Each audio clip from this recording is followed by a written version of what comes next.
Uma semana antes do aniversário de Cláudia, sua própria filha olhou para Dona Helena e disse que o melhor presente seria se ela desaparecesse para sempre. Depois de décadas de sacrifícios de noites de trabalho e de abrir mão de seus sonhos para sustentar a família, essas palavras caíram como uma sentença. O que ninguém poderia imaginar é que Helena decidiu cumprir exatamente esse desejo, mas de uma forma que mudaria tudo. Ela fechou contas, recuperou o que podia e partiu para Salvador, deixando para trás uma carta e documentos que revelavam cada renúncia feita por amor. A partir desse momento, um drama familiar tomou forma, revelando segredos, confrontos e reviravoltas que abalaram a vida de todos. Se você gosta de histórias intensas, não esqueça de curtir o vídeo, se inscrever no canal e deixar seu comentário com a sua opinião. Agora deixe-me levar você de volta ao instante em que tudo começou. Naquela tarde em São Paulo, o sol já se despedia quando Dona Helena subiu devagar a ladeira que levava à mansão de Cláudia. O céu estava tingido de tons alaranjados e roxos, como se prenunciasse que algo decisivo estava para acontecer. Em suas mãos trêmulas, ela segurava uma pequena caixa de veludo azul. Dentro dela repousava o objeto mais valioso de sua família, um relicário em forma de caixa de música cravejada, de pedras, herança passada de mãe para filha por gerações. Era mais do que um presente. Era memória, era amor, era a prova de que todo o sacrifício de uma vida podia ser guardado em algo delicado que resistiu ao tempo. Para Helena, entregar aquele tesouro à filha seria finalmente o reconhecimento de uma história de luta. Ao chegar em frente ao portão de ferro da casa, ela parou por um instante. O imóvel parecia uma fortaleza com paredes de vidro e mármore que refletiam as últimas luzes do dia. Era a imagem perfeita de uma vida de sucesso, mas para Helena havia sempre um frio estranho naquele lugar. Não havia aconchego, apenas luxo silencioso. Com passos lentos, ela atravessou o caminho de pedras até a porta principal. O coração batia rápido não só pela subida, mas pela expectativa de ver a filha. Imaginava como Cláudia reagiria ao presente. Talvez sorrisse como na juventude, talvez se emocionasse ao lembrar da avó que guardara a caixa por tantos anos. Quando tocou a campainha, Helena ensaiou mentalmente algumas palavras. Queria dizer que estava orgulhosa, que desejava felicidade, que aquele presente representava um elo eterno entre mãe e filha. Mas quando a porta se abriu, toda a preparação desmoronou. Diante dela estava Cláudia, elegante como sempre, mas com o rosto carregado de impaciência. Não houve abraço nem sorriso. Apenas um olhar frio e uma voz seca dizendo que era ela quem tinha chegado. Helena entrou sentindo que já não era bem-vinda. O interior da casa tinha cheiro de flores artificiais e velas caras, mas a atmosfera era pesada. No sofá da sala, Davi bebia vinho e olhava o celular como se a presença da sogra fosse invisível. Helena tentou se animar, estendeu a caixa para Cláudia e disse com ternura que trouxera um presente especial. Contou que aquela caixa de música havia atravessado gerações, que era um símbolo de amor e de família. Esperava ao menos um gesto de curiosidade, talvez uma palavra de gratidão. Mas Cláudia recebeu o gesto com frieza, indicando apenas que a mãe se sentasse. Helena obedeceu, sentando-se na poltrona da sala imensa. As paredes refletiam luzes do lustre, mas o ambiente parecia gelado. O silêncio era tão espesso que qualquer palavra soava como um incômodo. Davi continuava alheio e Cláudia cruzou as pernas com uma postura de superioridade. Depois de alguns segundos, falou lentamente, quase como quem prepara uma sentença. Disse que havia pensado muito sobre seu aniversário, sobre o que realmente significava receber presentes e que havia chegado a uma conclusão. Helena inclinou-se para a frente, o coração apertado, esperando uma confissão de carinho, talvez até um pedido de perdão pelas distâncias que haviam crescido entre elas. Mas o que ouviu foi um golpe. Cláudia afirmou sem hesitar que o melhor presente seria se a mãe simplesmente sumisse de sua vida para sempre. As palavras ecoaram como vidro estilhaçando no chão. Helena ficou imóvel encarando o próprio sangue e a filha que trouxera ao mundo dizendo aquilo com tanta naturalidade. Por um instante pensou ter escutado errado. Tentou confirmar balbuciando o que havia sido dito. Mas a filha repetiu desta vez ainda mais fria. Declarou que não suportava mais a presença da mãe, que suas visitas, suas ligações, sua existência eram um peso. O impacto foi devastador. Helena sentiu as pernas fraquejarem e se deixou cair em uma cadeira. Segurou a caixa de música com tanta força que o veludo deixou marcas em suas mãos. Com a voz trêmula, tentou argumentar. Lembrou que havia dedicado toda a vida para cuidar da filha que renunciara aos próprios sonhos em nome dela. Mas Cláudia interrompeu com dureza, dizendo que justamente esse era o problema. Acusou a mãe de viver através de seus sacrifícios, como se isso lhe desse o direito de cobrar gratidão eterna. Cláudia dizia que queria liberdade, queria respirar, queria que a mãe desaparecesse. Enquanto ouvia, Helena lançou um olhar de súplica a Davi, esperando que ele interviesse e que ao menos mostrasse alguma compaixão. Mas ele permaneceu inerte, apenas girando o vinho na taça. A indiferença dele confirmava a sentença de Cláudia. A mãe então se levantou com lágrimas represadas nos olhos e colocou a caixa sobre a mesa. Murmurou um feliz aniversário com a voz embargada.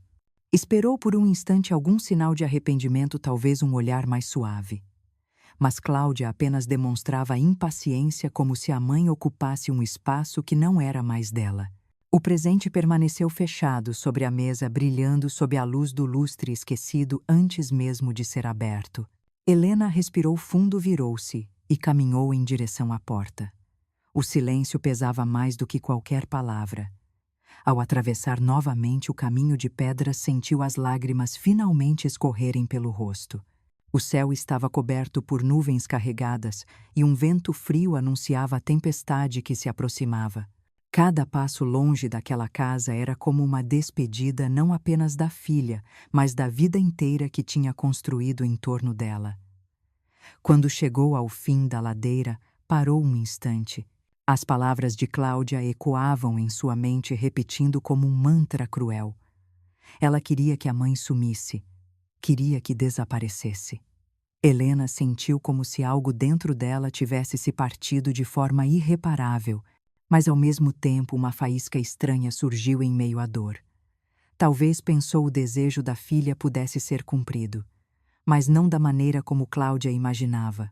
E foi nesse momento, ainda sob o céu carregado de São Paulo, que Dona Helena percebeu que aquela noite seria apenas o início de algo muito maior. De volta ao pequeno apartamento em São Paulo, Dona Helena entrou devagar, como se carregasse nos ombros todo o peso de 70 anos de vida.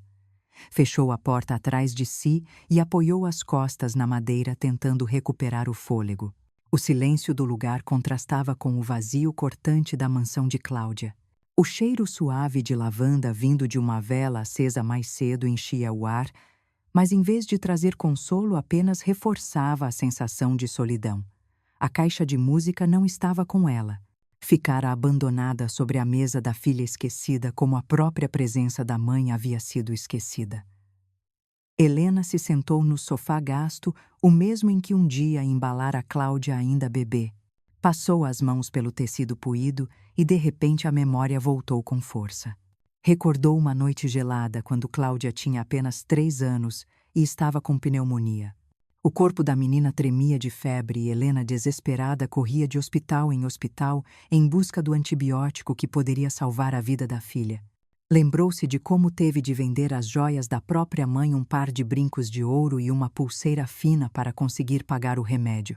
Trabalhou turnos duplos e triplos no hospital, mal dormindo, mas quando finalmente ouviu a filha sussurrar mamãe após dias de febre, sentiu que todo o sacrifício tinha valido a pena.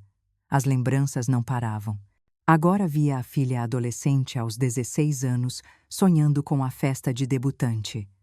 Cláudia havia se encantado por um vestido cor-de-rosa cintilante exposto em uma vitrine iluminada do shopping. Custava mais do que Helena podia sonhar em pagar com o salário de enfermeira. Mas ela não quis negar à filha aquele brilho nos olhos. Aceitou trabalhar limpando casas aos fins de semana depois dos longos plantões no hospital. Cada centavo economizado era guardado em um envelope dentro da gaveta da cozinha. Meses depois, ao ver Cláudia rodopiar no salão com aquele vestido rindo como se fosse a princesa de um conto de fadas, Helena sentiu-se a mulher mais rica do mundo. Os anos avançaram e com eles vieram os custos da universidade. Cláudia mudava de curso como quem troca de roupa. Uma vez queria ser advogada, depois jornalista, depois publicitária. Cada nova matrícula vinha acompanhada de mensalidades altíssimas, livros caros e taxas inesperadas. Helena hipotecou a própria casa para que nada faltasse. Contava moedas no fim do mês para pagar contas de luz e água, mas jamais deixou de pagar a faculdade. Dizia a si mesma que era um investimento no futuro da filha, no sucesso que traria orgulho a toda a família.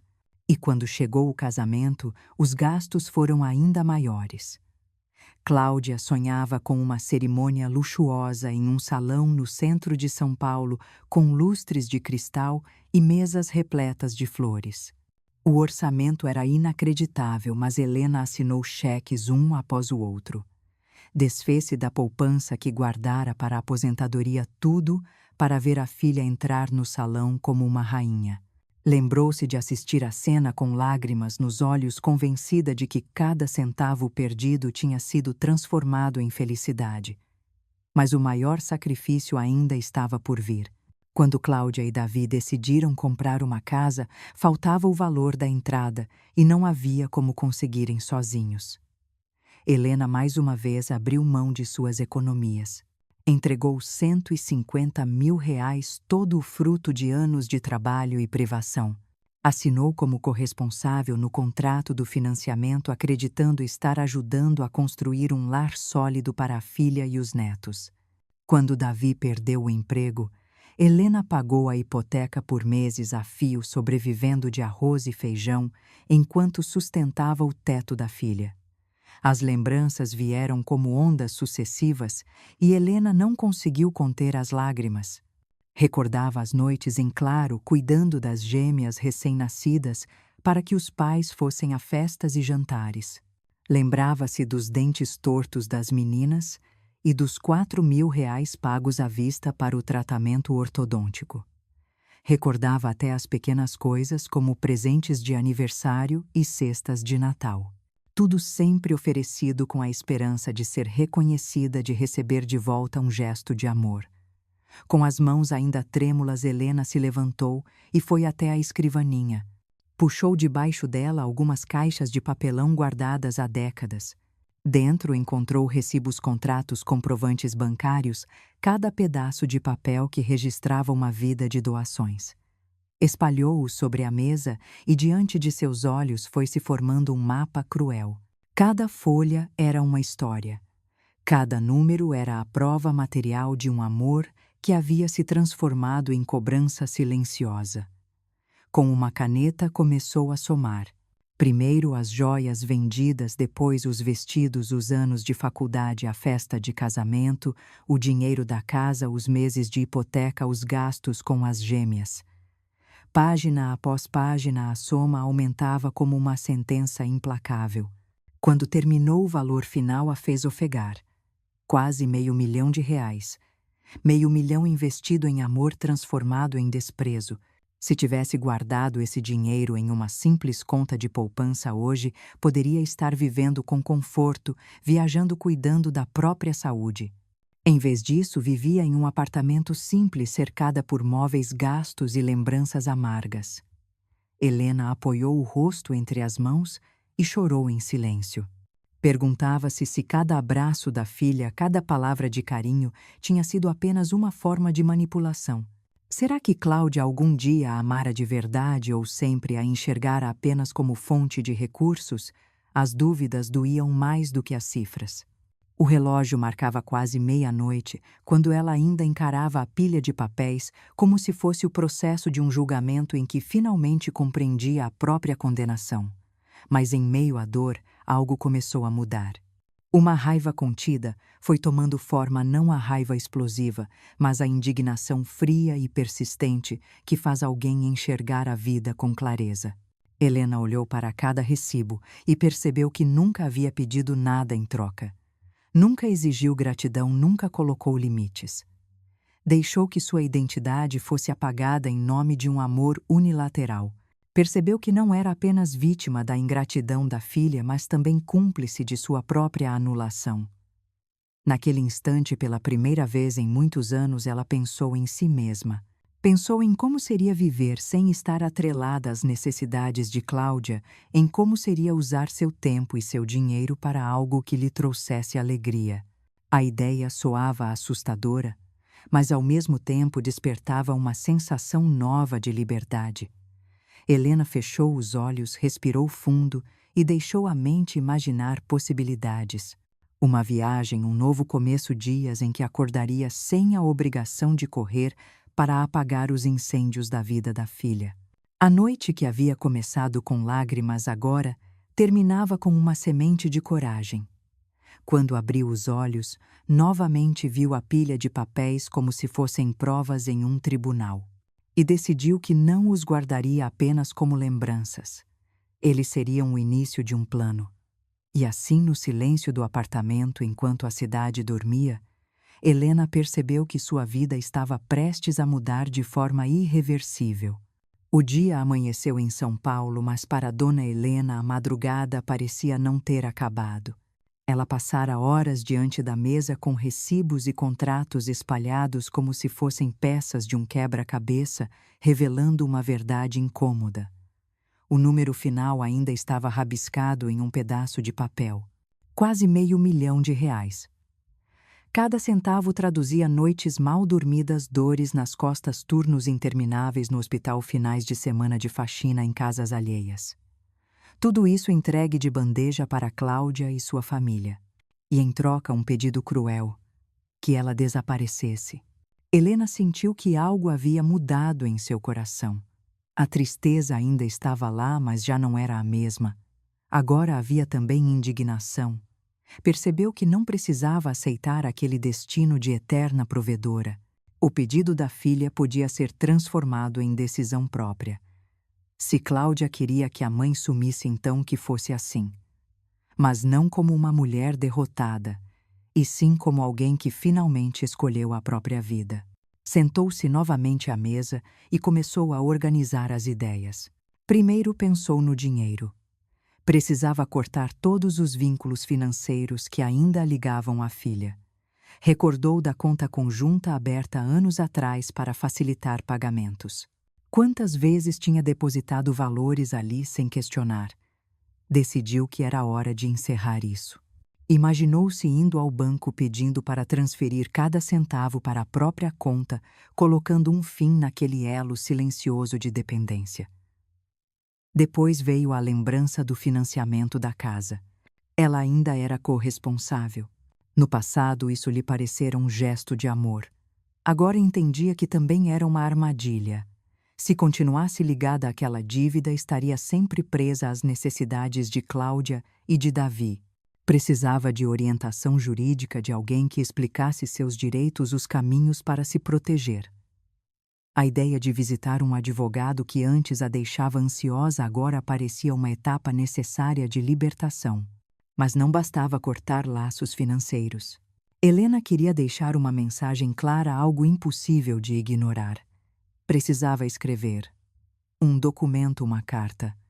Um relato que expusesse em detalhes cada sacrifício, cada gasto, cada noite em claro. Não como acusação histérica, mas como registro da verdade.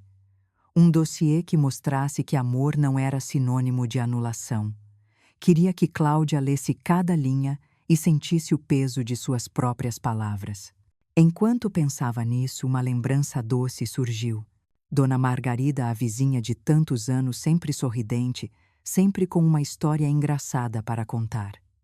Margarida havia sido atriz de teatro e, mesmo aposentada, ainda guardava o brilho no olhar. Muitas vezes, ao tomar café juntas, ela dizia que a vida é como um palco que cada um precisa escolher seus papéis. Helena sorriu pela primeira vez em horas. Margarida poderia ser a aliada perfeita. Alguém que entendesse de encenação, que soubesse dar credibilidade a uma ausência planejada. Alguém de confiança para guardar segredos. Com esse pensamento, a ideia do desaparecimento começou a ganhar forma concreta. Não seria uma fuga desorganizada. Seria um ato calculado. Helena desapareceria do modo certo, deixando atrás de si não apenas silêncio, mas um rastro claro de escolhas conscientes. Levantou-se e foi até a estante onde guardava alguns documentos pessoais. Passou os dedos pelas pastas marcadas com etiquetas antigas. Seguro de vida, testamento, registros do INSS. Havia muito a ser revisado. Cláudia ainda era a beneficiária de algumas apólices, e isso precisava mudar. A filha não herdaria mais nada em caso de morte. Pela primeira vez em anos, Helena pensava em si mesma como prioridade. Mas junto com a determinação vinha também o medo. O que seria dela sozinha? Como recomeçar aos 70 anos, onde viver, tinha saúde razoável, mas sabia que o corpo já não respondia como antes. Ainda assim, um sopro de entusiasmo crescia. Pela primeira vez, imaginava manhãs em que acordaria sem estar à disposição de ninguém. Passeios sem pressa, leituras esquecidas, talvez até viagens. A liberdade tinha gosto de promessa. Naquela manhã, Helena fez uma lista em um caderno. No topo escreveu: "O que preciso fazer para desaparecer?" Abaixo enumerou fechar a conta conjunta, revisar o financiamento, alterar os beneficiários dos seguros, preparar uma carta de despedida, montar um dossiê com os recibos, planejar a ajuda de Margarida, organizar uma nova moradia. Ao olhar para as anotações, sentiu-se quase como enfermeira em um plantão preparando protocolos de cuidado. Só que desta vez o paciente era ela mesma. Ao longo do dia, as tarefas foram se desenhando em sua mente como um plano de batalha. À tarde, tomou coragem e telefonou para Margarida. Quando ouviu a voz calorosa da amiga do outro lado da linha, explicou com frases breves o que tinha em mente. Não entrou em todos os detalhes ainda, mas disse que precisava de ajuda para encenar uma saída definitiva. Houve um silêncio breve seguido de uma risada suave. Margarida respondeu que sempre acreditara que Helena merecia seu próprio palco e que estava pronta para ajudar, lá a qualquer hora. Encerrada a ligação, Helena sentiu um alívio imenso. Já não estava sozinha. Tinha ao menos uma cúmplice fiel, alguém que entenderia a importância daquele gesto. À noite, sentou-se para escrever os primeiros rascunhos da carta. Começou com lembranças, depois listou os números. Escreveu frases simples, diretas, sem floreios. Não queria apelos emocionais. Queria apenas a verdade nua e crua. Quando terminou a primeira página, leu em voz alta. Aquelas palavras soavam como a porta se fechando para uma vida e se abrindo para outra. O relógio já marcava quase meia-noite quando ela colocou a caneta de lado. Estava exausta, mas havia algo novo em seus olhos. Não era mais apenas a mulher que chorava pela rejeição da filha. Era uma mulher que começava a escrever a própria história. E assim, naquela noite em São Paulo, Dona Helena tomou a decisão mais ousada de sua vida. Desapareceria, mas não como vítima. Desapareceria como alguém que escolhe viver de verdade. O que ela ainda não sabia era até onde essa escolha a levaria, nem as consequências inesperadas que viriam quando Cláudia se deparasse com o vazio deixado pela mãe. Nos dias que se seguiram, Dona Helena passou a agir com a disciplina de quem executa uma operação delicada. Cada movimento era calculado, cada detalhe anotado em seu caderno de capa azul. Ela sabia que não podia haver falhas. O desaparecimento teria que parecer natural e inevitável, mas ao mesmo tempo carregado de clareza. Não seria uma fuga improvisada, mas uma despedida silenciosa e definitiva. Na manhã de segunda-feira, vestiu uma roupa discreta e saiu rumo ao banco. O salão de mármore brilhava sob as luzes frias e os atendentes circulavam com pressa. Helena pediu para falar com o gerente, um homem que a conhecia de longa data. Sentou-se diante dele e explicou com calma que queria encerrar a conta conjunta, aquela mesma que alimentara tantas vezes com depósitos destinados à filha. O gerente levantou as sobrancelhas, mas não fez perguntas. Limitou-se a mostrar os papéis. Helena assinou com firmeza. Quando viu a transferência do saldo para sua conta pessoal, sentiu como se tivesse virado uma página de sua vida. Do banco seguiu até a agência de hipotecas. O caminho pelas ruas cheias de São Paulo parecia diferente, como se o mundo tivesse ganhado novas cores. Na sala de espera, respirou fundo tentando controlar a ansiedade. Foi recebida por uma jovem funcionária que trouxe o arquivo de seu contrato. Ali estava sua assinatura ao lado da de Cláudia e Davi, atando seu nome ao financiamento da casa. Helena pediu uma revisão completa de seus direitos como corresponsável. A funcionária explicou as condições, as opções legais, os riscos. Ouviu tudo com atenção, anotando cada detalhe. Saiu de lá com uma pasta de documentos que lhe dava não só informações, mas também uma sensação inédita de poder. No dia seguinte foi ao escritório do advogado. Ele era um conhecido antigo, alguém de confiança. Contou sua situação sem rodeios e, pela primeira vez em anos, falou de si mesma sem pedir desculpas. O advogado ouviu em silêncio e então apresentou uma lista de medidas. Alterar beneficiários do seguro de vida, revisar o testamento, notificar órgãos competentes sobre mudanças de direitos. Helena ouviu cada palavra como quem aprende um idioma novo. Saía dali não como uma senhora perdida, mas como alguém que finalmente dominava as regras do próprio destino. Enquanto cuidava das questões legais, também preparava o lado emocional da encenação. Passava as noites escrevendo sua carta. Em cada página, descrevia com clareza os sacrifícios feitos. Não havia rancor, apenas fatos. Contava das joias vendidas, dos turnos extras, das mensalidades da faculdade, do casamento luxuoso, do dinheiro para a casa. Tudo acompanhado de números, recibos, datas. Era como montar um dossiê de uma vida inteira entregue de graça. No final, explicou sua decisão. Disse que escolhera desaparecer não por fraqueza, mas por amor próprio. Que não seria mais o alicerce invisível da vida da filha. Que estava partindo para viver de acordo com seus próprios termos. Quando mostrou o rascunho para Dona Margarida, a vizinha sorriu com aprovação. Sentaram-se à mesa da cozinha, 2 xícaras de café entre elas, e Margarida leu em voz alta alguns trechos.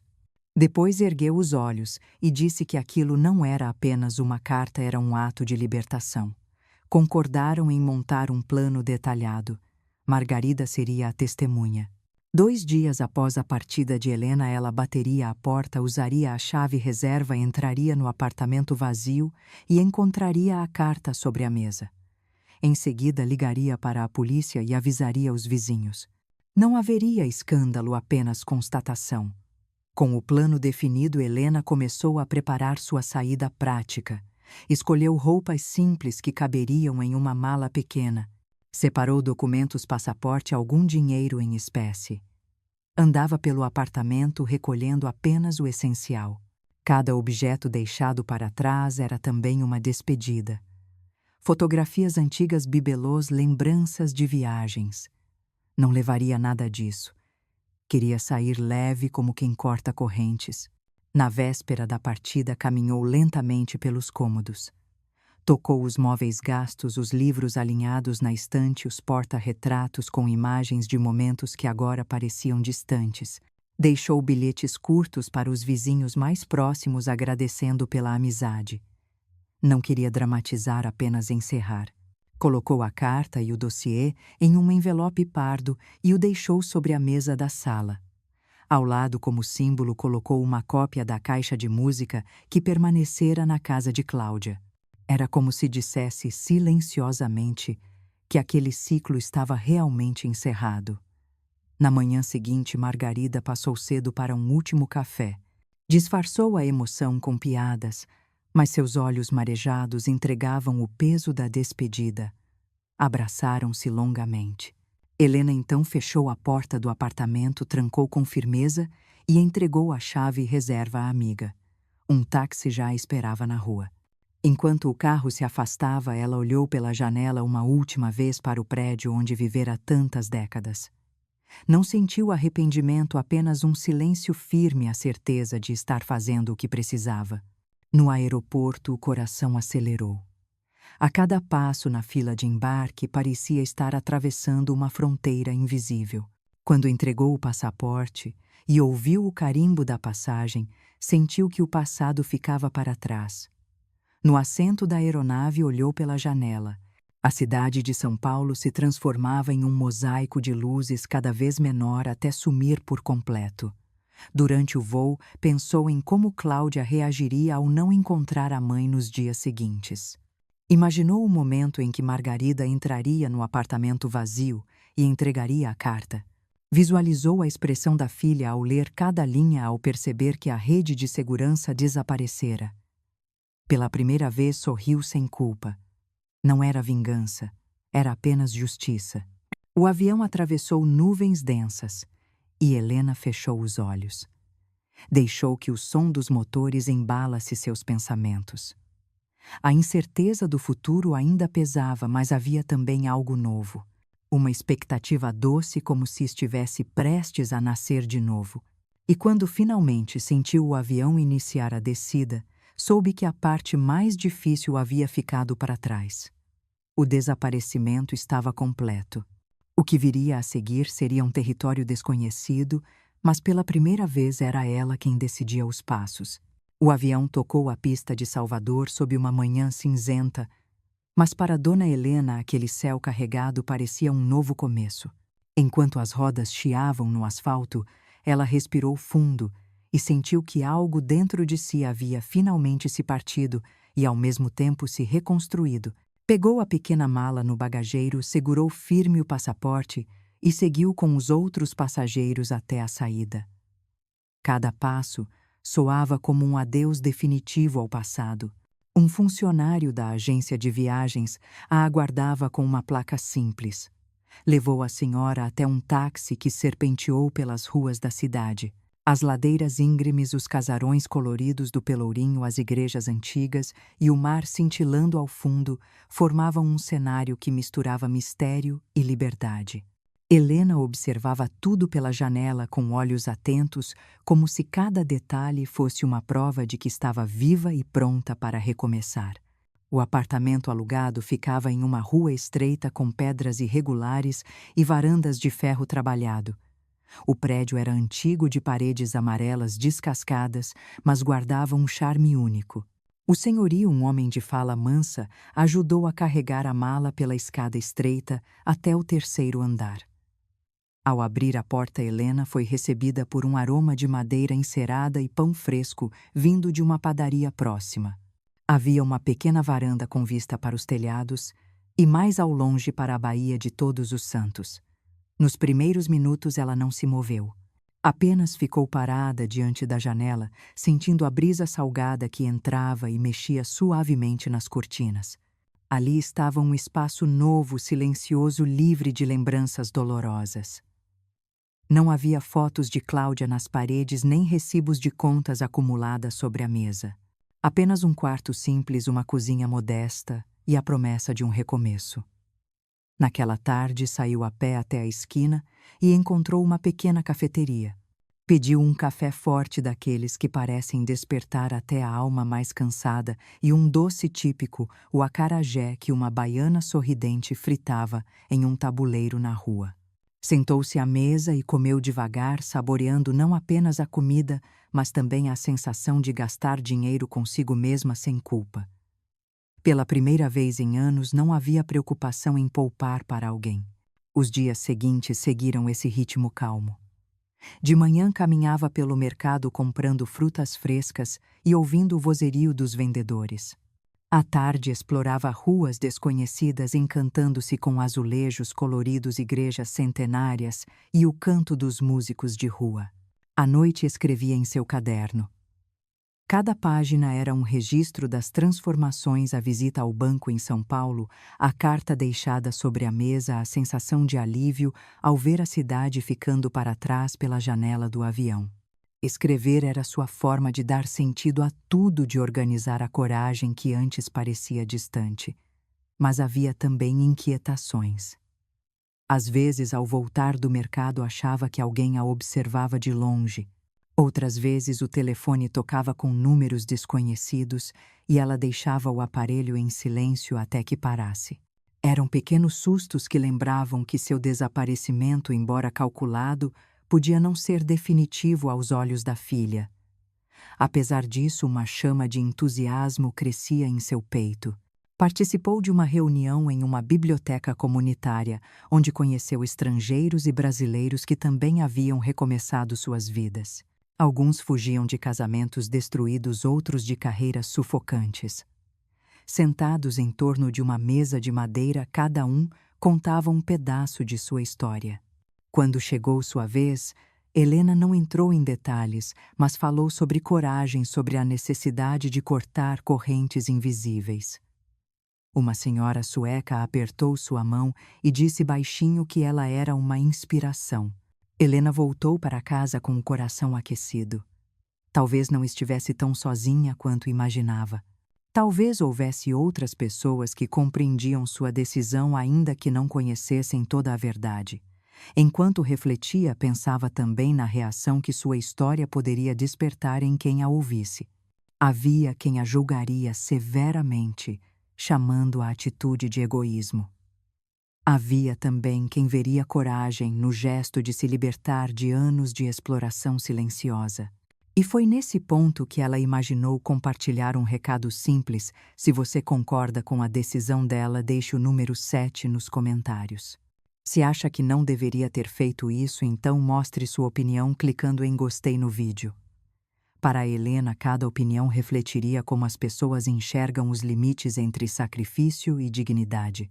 Certa noite, sentada na varanda do apartamento, observou o pôr do sol pintando o céu de laranja e violeta. Escreveu no caderno: "Aqui não sou mais a sombra de Cláudia. Aqui sou apenas Helena."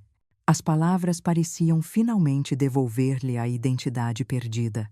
Mesmo assim, as dúvidas não desapareciam completamente. Será que Cláudia havia encontrado a carta? Teria lido cada recibo com choque ou com raiva? Davi teria tentado apaziguar a situação ou se calado como sempre?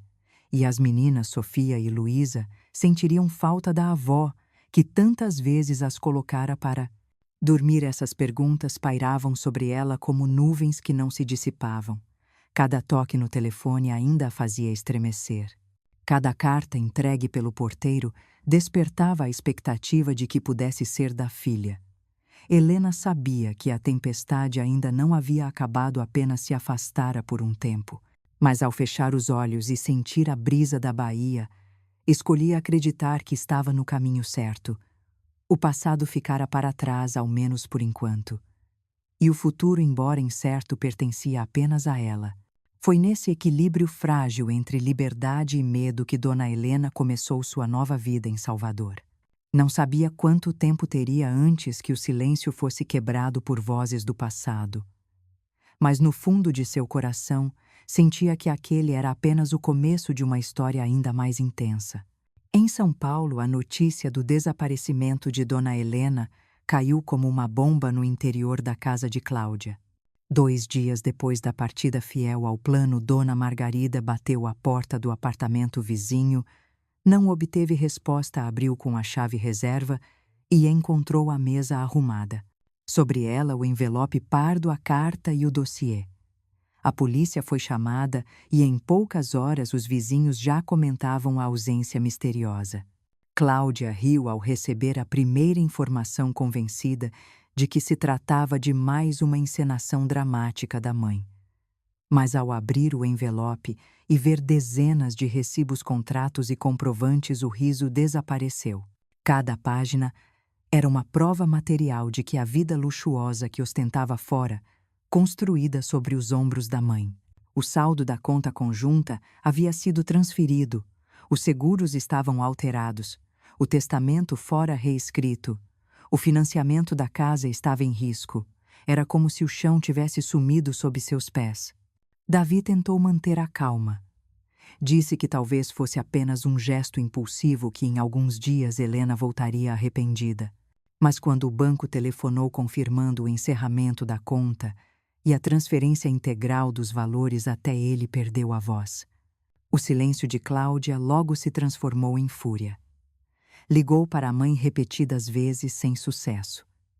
Gravou mensagens que variavam de súplicas a ameaças. Primeiro implorava para que voltasse e dizia que havia falado aquilo no calor da raiva, que não queria realmente que ela sumisse. Em seguida, a voz endurecia. Acusava a mãe de destruir a família, de agir de forma egoísta e cruel. Nas últimas mensagens, o tom se tornou sombrio. Prometia que se Helena não voltasse, contaria a todos que a mãe estava doente da mente, que havia sido manipulada por pessoas interesseiras. Helena, em Salvador, ouvia cada gravação com o coração apertado, mas mantinha o telefone no modo silencioso. Sentia o peso das acusações, mas também a clareza de que aquelas palavras confirmavam tudo o que havia escrito na carta. Não era amor, era dependência. Não era preocupação, era medo de perder a rede de segurança. Em São Paulo, a pressão aumentava. Cláudia contratou advogados para contestar as mudanças feitas pela mãe. Alegava que Dona Helena sofria de confusão mental, que não tinha capacidade para tomar decisões tão drásticas. Chegou a acionar serviços sociais solicitando uma avaliação psicológica e médica. Era uma tentativa de anular legalmente cada documento assinado. Mas a estratégia não funcionou. Em Salvador, Helena se submeteu a exames clínicos que comprovaram sua plena lucidez. Médicos atestaram que ela tinha consciência de cada passo que dera. O processo aberto por Cláudia foi arquivado.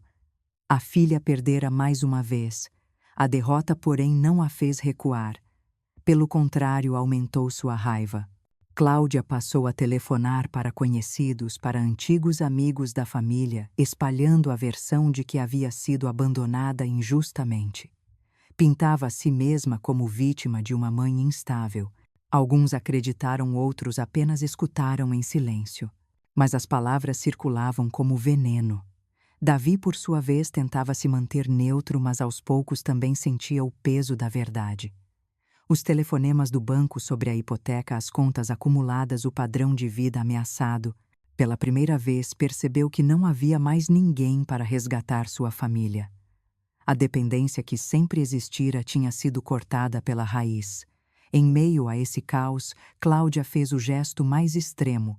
Redigiu uma carta endereçada à mãe, repleta de frases contraditórias.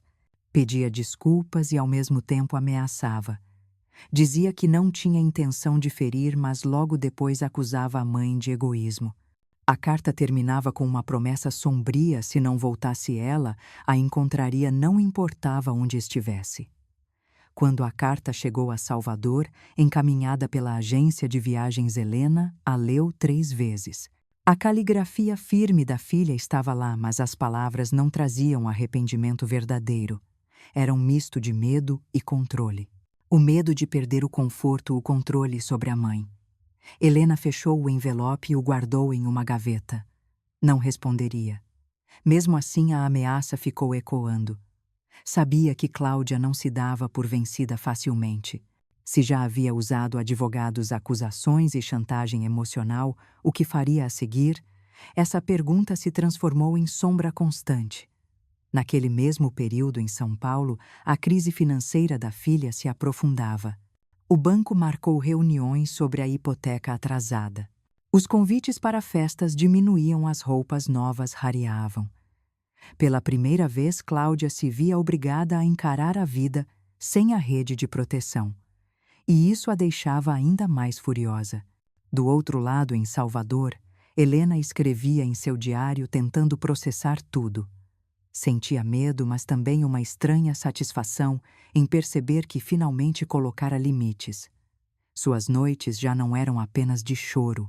Havia nelas uma centelha de esperança, de descoberta. Ainda assim, ela sabia que o silêncio de Cláudia não duraria muito. A filha estava ferida, e pessoas feridas podem ser perigosas. A calma aparente era apenas o intervalo antes da próxima tempestade. E foi com essa consciência que Helena, sentada na varanda de seu apartamento em Salvador, observou o mar e pensou o que mais minha filha será capaz de fazer para me trazer de volta à prisão que abandonei. O silêncio que seguiu as primeiras derrotas judiciais de Cláudia não significava rendição. Dona Helena sabia disso. Conhecia bem a filha para saber que aquela calma era apenas o intervalo de uma estratégia mais agressiva. E a confirmação chegou através de uma ligação inesperada de Dona Margarida. Helena estava em sua varanda em Salvador quando o telefone tocou. Ao ouvir a voz da vizinha, percebeu de imediato a tensão. Margarida contou que Cláudia havia aparecido em seu prédio em São Paulo. Esperou por ela na porta do apartamento e, assim que a viu, lançou acusações pesadas. Disse que a vizinha estava escondendo sua mãe, que era cúmplice de uma encenação cruel. Margarida, com a serenidade de quem já conhecera muitos palcos e plateias, respondeu que não escondia nada. Disse apenas a verdade: Helena havia feito sua escolha e merecia ser respeitada. Mas Cláudia não aceitava. Os olhos dela, segundo Margarida, estavam cheios de fúria fria, um brilho que não era de dor, mas de raiva por perder o controle. Perguntou em voz alta onde a mãe estava, exigiu detalhes, ameaçou envolver a polícia. Margarida manteve-se firme, quase como uma atriz, repetindo falas ensaiadas. Respondeu que a vida de Helena agora era dela mesma e que não havia crime algum em decidir sumir de quem não a valorizava. Antes de ir embora, Cláudia murmurou algo assustador. Disse que não descansaria até encontrar a mãe. A ligação deixou Helena em silêncio por longos minutos. Olhava para a baía de Todos os Santos, mas não via o mar. Só conseguia imaginar o rosto da filha distorcido pela raiva. Margarida lhe dera coragem ao sustentar a farsa, mas a notícia deixava claro: Cláudia estava em movimento, investigando, rondando.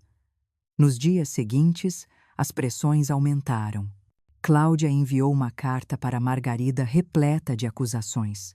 Chamava-a de manipuladora, dizia que a tinha convencido a mãe a abandonar a família. A vizinha mostrou a carta para Helena durante uma das conversas telefônicas e as duas riram amargamente.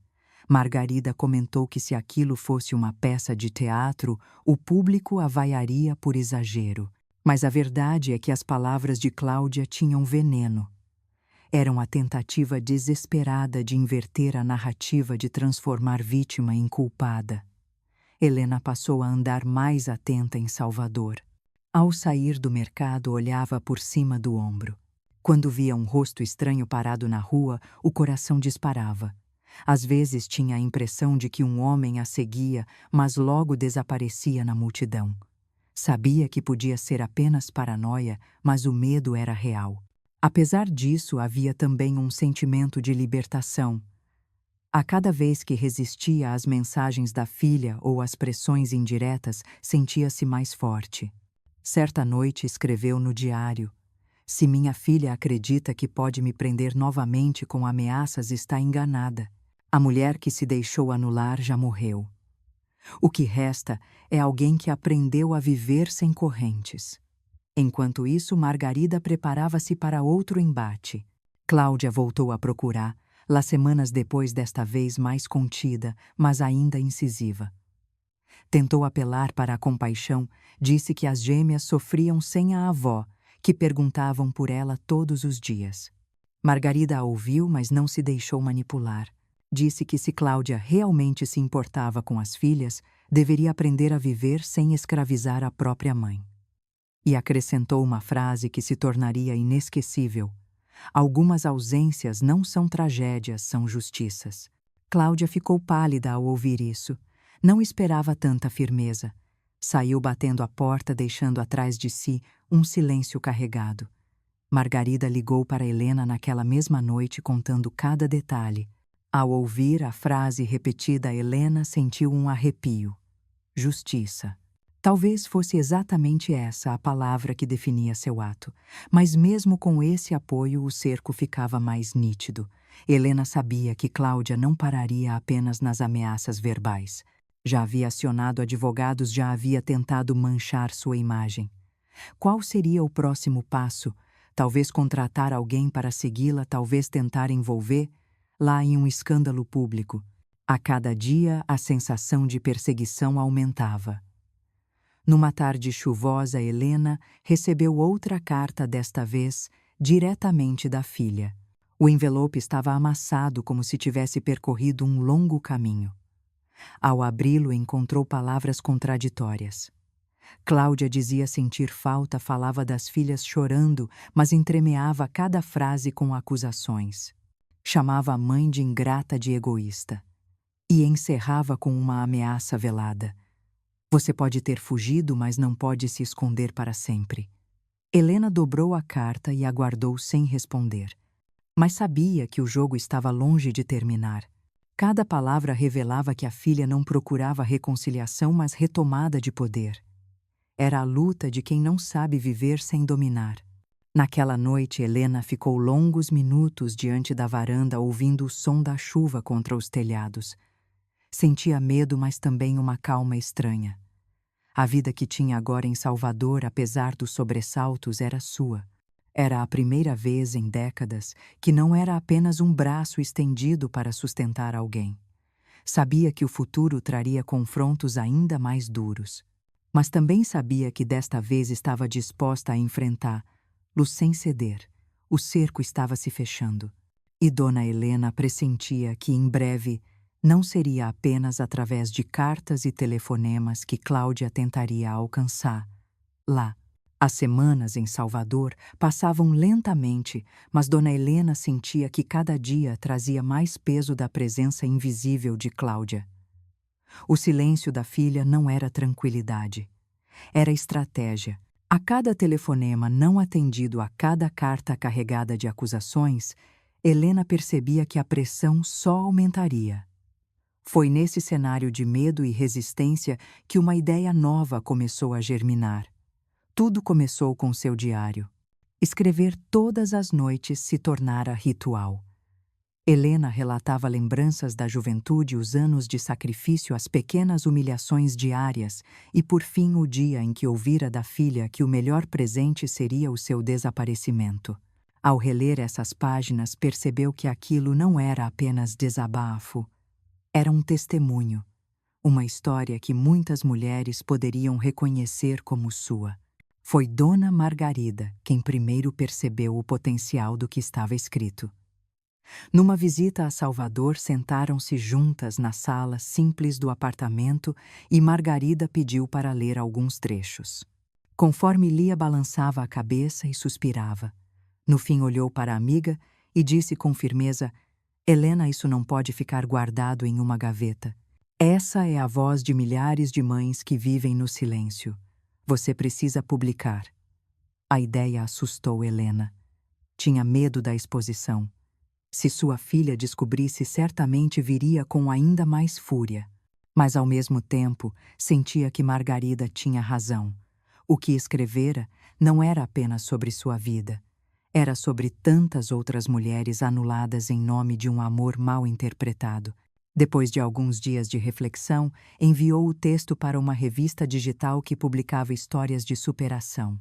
Não esperava resposta. Mas uma semana depois recebeu um e-mail do editor.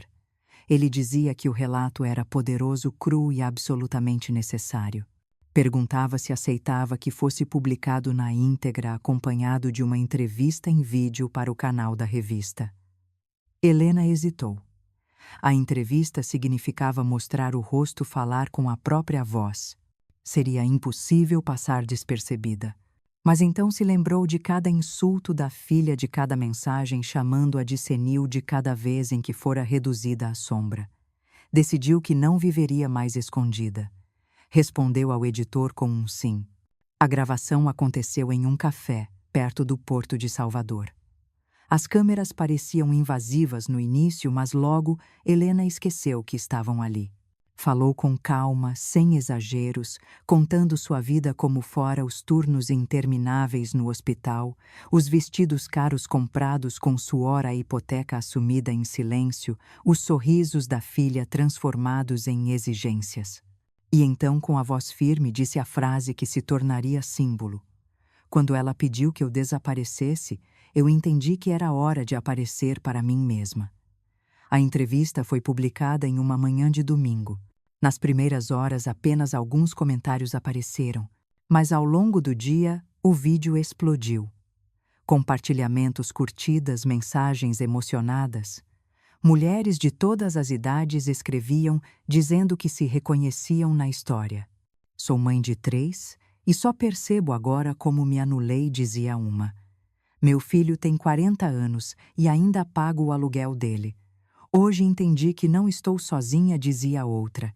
Em menos de uma semana, o vídeo alcançou centenas de milhares de visualizações. A expressão drama familiar apareceu repetida nos comentários como se definisse não apenas a história de Helena, mas de muitas outras. O impacto foi tão grande que o editor voltou a procurá-la. Propôs transformar o relato em um livro. Helena, surpresa, aceitou.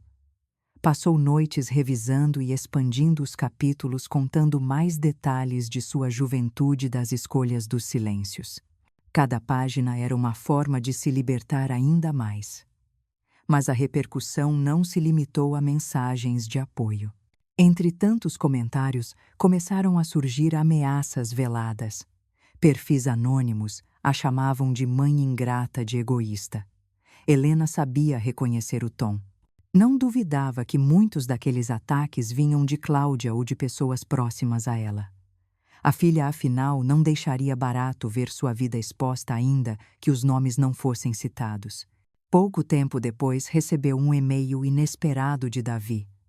O tom era diferente de tudo o que ouvira dele até então.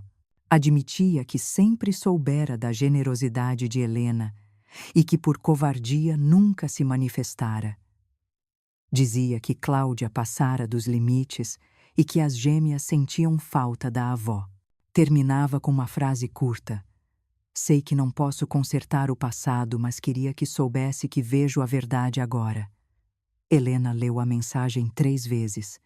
Não sabia se devia acreditar, mas de alguma forma aquelas palavras trouxeram certo alívio. Não mudavam sua decisão, mas mostravam que pela primeira vez alguém naquele núcleo familiar admitia o óbvio. A entrevista também trouxe outra surpresa. Algumas semanas após a publicação, Helena recebeu uma carta manuscrita de Sofia e Luísa. A caligrafia infantil enchia as linhas de carinho. As meninas diziam que sentiam saudades, que sabiam que a mãe delas falara coisas ruins, mas que acreditavam na avó. No final, desenharam uma figura simples, uma mulher sorridente diante de montanhas com o mar atrás. As lágrimas correram pelo rosto de Helena enquanto lia. Guardou a carta como um tesouro, a prova de que seu amor não havia sido completamente apagado. Enquanto isso, em São Paulo, Cláudia reagia com fúria. O vídeo havia chegado até ela. Sentiu-se exposta mesmo sem ser nomeada. Acreditava que o mundo inteiro a reconheceria naquela filha ingrata descrita por Helena. Passou a ligar para conhecidos dizendo que tudo era mentira, que a mãe estava sendo manipulada. Mas quanto mais gritava, mais evidente ficava sua fragilidade. Em Salvador, Helena acompanhava os desdobramentos com cautela. O apoio recebido era imenso, mas o perigo também crescia. Sabia que Cláudia não desistiria facilmente. A exposição pública era uma arma poderosa, mas também atraía novos riscos. Numa noite silenciosa, enquanto fechava o caderno depois de escrever mais uma página de memórias, Helena pensou: minha voz finalmente foi ouvida. Mas será que estou preparada para o que virá quando minha filha resolver responder em São Paulo? A vida de Cláudia começou a se desfazer como um castelo de areia levado pela maré. A entrevista da mãe corria pelas redes, o vídeo circulava em grupos de família, em páginas de mulheres, em rodas de conversa. Cláudia não podia mais sair sem sentir os olhares atravessados, como se todos soubessem da filha que pediu à própria mãe para desaparecer. Tentava negar, dizia que aquilo era invenção, mas os rumores já estavam espalhados como fogo em palha seca. As finanças também se deterioravam. O banco marcava reuniões constantes sobre a hipoteca. As parcelas atrasadas se acumulavam e, sem a ajuda silenciosa de Helena, o peso tornou-se insustentável. Meses depois veio a notícia inevitável: perderiam a casa. A mansão, que fora símbolo de status, palco de festas e de aparências, agora seria leiloada. Cláudia empacotava seus pertences com raiva e lágrimas, mudando-se para um apartamento muito menor. O orgulho ferido era tão pesado quanto as caixas que carregava. Davi, por outro lado, parecia se adaptar melhor à nova realidade. Conseguiu um emprego estável em uma fábrica da região e passou a valorizar o pouco que tinham. Ainda guardava ressentimentos, mas no fundo reconhecia que a queda o havia acordado. Ele mesmo disse a Cláudia em uma discussão que talvez a mãe tivesse razão em se afastar. A resposta de Cláudia foi um silêncio cortante, seguido de um olhar que misturava ódio e impotência. As gêmeas Sofia e Luísa sentiam a mudança de forma diferente. Já não tinham a avó para buscá-las na escola, nem para contar histórias antes de dormir. Cláudia dizia que a mãe estava doente, que havia sido enganada. Mas as meninas, depois de assistirem escondidas à entrevista publicada, já não acreditavam tanto nessas palavras.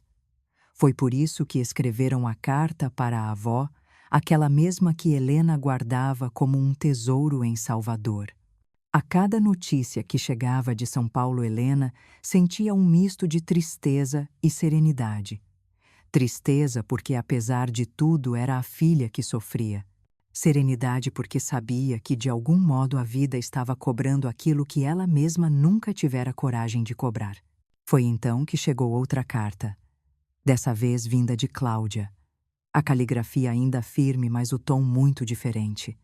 O texto começava com um pedido de desculpas, reconhecendo que havia sido dura demais. Contava como estava exausta, como o peso das contas e das filhas estava acabando com suas forças. Dizia que só falara aquelas palavras por estar pressionada, que nunca quis realmente a ausência da mãe. No entanto, a cada parágrafo vinha uma contradição. Ao mesmo tempo em que pedia perdão, culpava Helena pelo caos que viviam. Chamava de abandono o que na verdade fora libertação. E por fim pedia que ela voltasse, não para reatar como duas mulheres livres, mas para reassumir o papel de sempre sustentadora, babá provedora. Helena leu a carta até o fim e a dobrou com calma. Não havia raiva nem choque. Apenas uma certeza: aquela não era uma tentativa sincera de reconciliação, mas uma súplica para que a antiga engrenagem voltasse a girar. Guardou o papel na gaveta ao lado de outros documentos e não respondeu. Enquanto isso, o livro escrito a partir de sua história ganhava espaço. Pequenas livrarias em Salvador exibiam exemplares na vitrine. Cartas e e-mails de mulheres desconhecidas chegavam diariamente. Algumas contavam de filhos que nunca saíram de casa, outras de maridos que sugavam cada gota de energia. Todas diziam a mesma coisa: sua história é a minha. Para Helena, essa rede de vozes femininas era uma família inesperada, construída não pelo sangue, mas pela identificação. A repercussão crescia tanto que até programas de televisão locais convidaram Helena para entrevistas. Ela recusava a maioria, ainda temendo represálias da filha, mas aceitava algumas aparições menores, sempre com cuidado. Cada vez que falava em público, recebia mensagens de agradecimento, mas também críticas duras. Era chamada de corajosa e de egoísta na mesma medida. Helena já não se abalava. Aprendera que toda escolha verdadeira divide opiniões.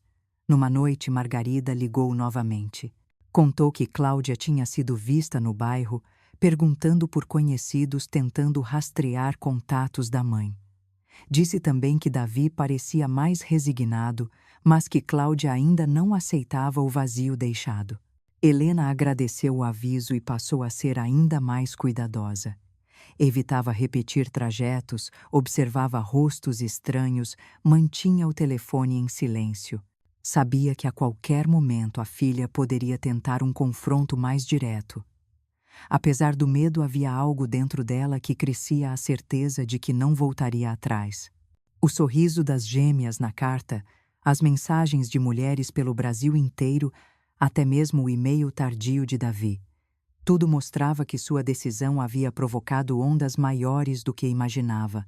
Certa tarde, ao fechar um ciclo de anotações em seu caderno, Helena escreveu: "O amor que me negaram se transformou em dignidade. Não preciso que Cláudia reconheça. Preciso apenas não esquecer." E naquela mesma noite recebeu outra carta mais curta novamente de Cláudia. O tom era diferente. Não havia mais insultos diretos nem pedidos velados. Havia apenas uma pergunta seca. "Um dia podemos nos ver de novo?" Helena suspirou fundo olhando para as paredes simples de seu novo lar em Salvador. Sabia que a pergunta escondia intenções maiores. Um encontro poderia significar reconciliação ou apenas uma nova armadilha. E no fundo tinha consciência de que essa decisão não seria apenas sobre reencontrar a filha, mas sobre o rumo final de sua própria vida. O sol de Salvador descia lentamente no horizonte, tingindo de laranja, e violeta o céu sobre a Baía de Todos os Santos. Dona Helena estava sentada em sua varanda como fazia todas as tardes, desde que chegara àquela cidade. A brisa que vinha do mar era suave e carregada de sal e de uma estranha sensação de renovação. Ali longe do barulho das ruas de São Paulo, longe dos olhares frios de Cláudia, ela finalmente sentia que podia respirar. Sobre a mesa repousava a carta da filha. Um papel dobrado com palavras que pareciam oscilar entre arrependimento e manipulação. Helena a observava de longe sem tocá-la. Sabia que responder ou não responder não mudaria a essência de sua decisão. Sua vida não girava mais em torno das vontades da filha. A carta era apenas um eco de um passado que não tinha mais domínio sobre ela. Nos últimos meses, sua rotina em Salvador havia se transformado em uma espécie de renascimento. Acordava cedo, comprava frutas frescas no mercado, conversava com vizinhos que a tratavam sem a sombra de julgamentos. Às vezes sentava-se em um banco da praça e observava crianças brincando pensando em Sofia e Luísa. Sentia falta delas, sim, mas não da forma como Cláudia queria que acreditasse. A saudade que nutria era livre de correntes. Desejava que um dia, quando as netas fossem mais maduras, pudessem entender sua escolha. O livro que escrevera estava publicado. Pequenas livrarias da cidade exibiam sua obra nas vitrines. De vez em quando alguém a reconhecia e se aproximava para agradecer.